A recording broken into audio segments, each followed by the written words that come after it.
தாம்பரம் சானட்டோரியத்தில் புதிய அரசு தலைமை மருத்துவமனையை திறந்து வைக்கிறார் முதலமைச்சர் மு.க.ஸ்டாலின். பல் மருத்துவமனை மற்றும் பொது சுகாதார ஆய்வகமும் பயன்பாட்டுக்கு வருகிறது.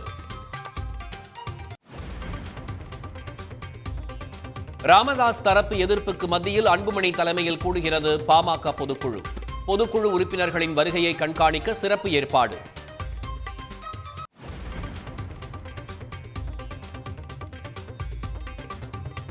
பாமக நிறுவனர் என்ற பெயரில் பொதுக்குழுவுக்கு பங்கேற்க ராமதாசுக்கு அன்புமணி அழைப்பு. அன்புமணி தரப்பில் நடத்தப்படும் பொதுக்குழு பேனரில் ராமதாசின் புகைப்படம் இடம்பெற்றுள்ளது.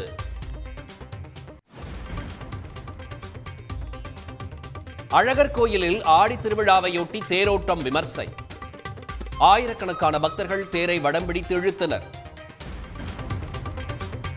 கள்ளக்குறிச்சியில் கோமுகு அணை 59 ஆண்டுகளாக தூர்வாரப்படவில்லை என விவசாயிகள் புகார். மழைக்காலங்களில் நீரை அணையில் சேகரிக்க முடியாமல் வீணாக கடலில் கலப்பதாகவும் குற்றச்சாட்டு.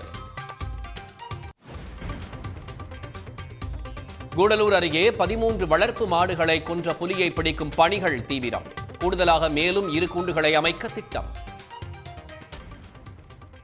விநாயகர் சதுர்த்தி விழாவையொட்டி விராலிமலையில் தயாராகும் சிலைகள். சுற்றுச்சூழலுக்கு பாதிப்பு ஏற்படாத சிலைகளை வாங்க மக்கள் ஆர்வம்.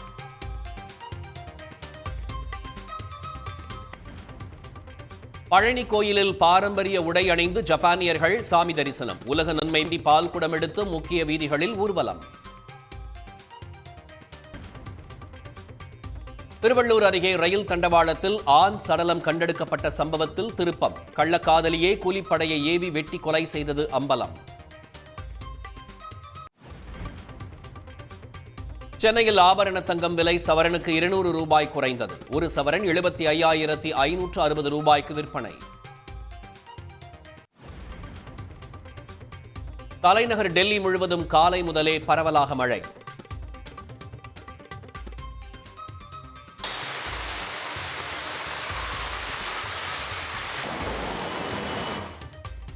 சாலைகளில் ஆறு போல தண்ணீர் பெருக்கெடுத்ததால் வாகன ஓட்டிகள் அவதி.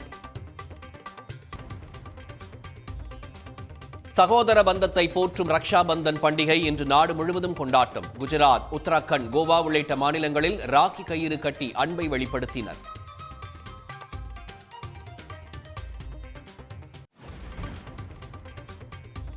உத்தரப்பிரதேச மாநிலத்தில் தொடரும் மழையால் கங்கை ஆற்றில் வெள்ளம். அபாய அளவை தாண்டி வெள்ளம் பாய்வதால் கரையோர மக்கள் பாதுகாப்பாக இருக்க எச்சரிக்கை.